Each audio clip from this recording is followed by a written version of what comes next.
Asalaamu calaykum waraxmatullaahi tacaala wabarakaatuh kusoo dhawaada youtube channelkayga waa aniga walaashin xafsa channelka aad naga daawanaysana waa xafsa channel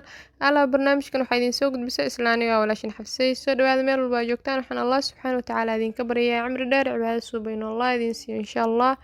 waxaa idin rajeynayaa inaad caafimaad qabtaan aniga waan fiicanahay alxamdulillaah waxaa inoo soo socday kitaabkeeni imtixaanaha ahaa baro 100 xadiis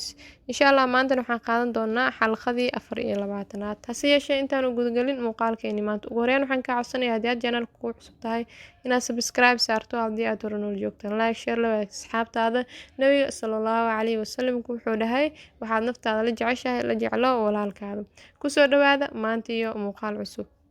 بسم الله عن أبي هريرة رضي الله عنه أن رسول الله صلى الله عليه وسلم قال إذا قال الرجل لأخيه يا كافر فقد باء بي أحدهما حديث كان معنيه سو حواي إن رسولك صلى الله عليه وسلم إنه لهاي إذا قال الرجل لأخيه يا كافر هدينك كله ولالكيس يا كافر كافر يهو أم بقال يهو فقد باء بي أحدهما waxay ku soo laabanaysaa kelimadaas labadooda midkooda